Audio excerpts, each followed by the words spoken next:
خدا باپ کے زندہ و جلال کلام میں سے زندگی برا کلام، پالوس رسول کا دوسرا خط کرنتھیوں کے نام، اس کا 10واں باب 1 سے 17 آیت مبارکہ تک۔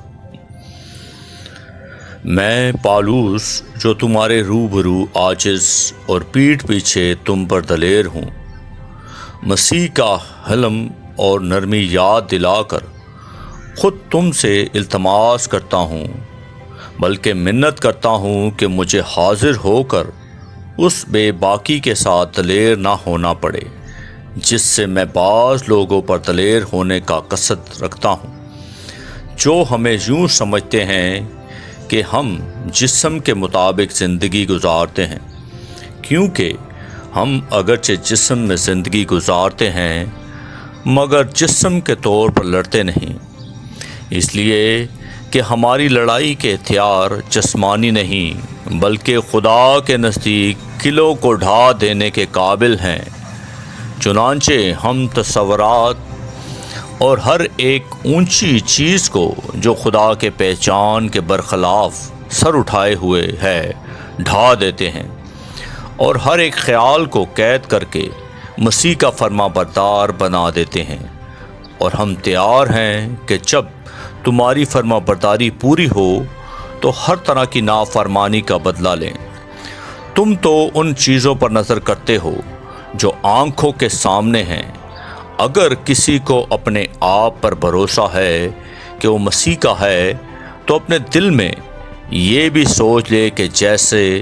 وہ مسیح کا ہے ویسے ہی ہم بھی ہیں، کیونکہ اگر میں اس اختیار پر کچھ زیادہ فخر بھی کروں جو خداوند نے تمہارے بنانے کے لیے دیا ہے نہ کہ بگاڑنے کے لیے، تو میں شرمندہ نہ ہوں گا۔ یہ میں اس لیے کہتا ہوں کہ خطوں کے ذریعے سے تم کو ڈرانے والا نہ ٹھہراؤں، کیونکہ کہتے ہیں کہ اس کے خط تو البتہ مؤثر اور زبردست ہیں، لیکن جب وہ خود موجود ہوتا ہے تو کمزور سا معلوم ہوتا ہے اور اس کی تقریر لچر ہے۔ بس ایسا کہنے والا سمجھ رکھے کہ جیسے پیٹھ پیچھے خطوں میں ہمارا کلام ہے ویسے ہی موجودگی کے وقت ہمارا کام بھی ہوگا، کیونکہ ہماری یہ جرت نہیں کہ اپنے آپ کو ان چند شخصوں میں شمار کریں یا ان سے کچھ نسبت دیں جو اپنی نیک نامی جتاتے ہیں، لیکن وہ خود اپنے آپ کو آپس میں وزن کر کے اور اپنے آپ کو ایک دوسرے سے نسبت دے کر نادان ٹھہراتے ہیں۔ لیکن ہم اندازے سے زیادہ فخر نہ کریں گے، بلکہ اسی علاقہ کے اندازہ کے موافق جو خدا نے ہمارے لیے مقرر کیا ہے،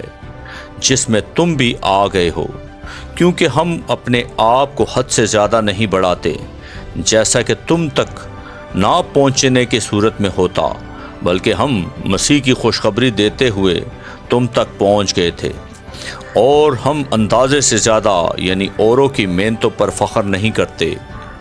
لیکن امیدوار ہیں کہ جب تمہارے ایمان میں ترقی ہو تو ہم تمہارے سب سے اپنے علاقہ کے موافق اور بھی بڑھیں،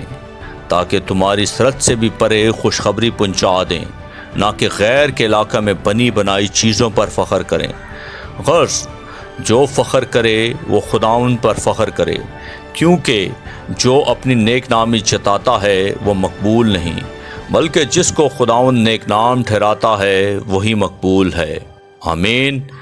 کلام کے پڑھے اور سنے جانے پر خداوند کی برکت ہو، خداوند کا شکر ہو۔ آمین۔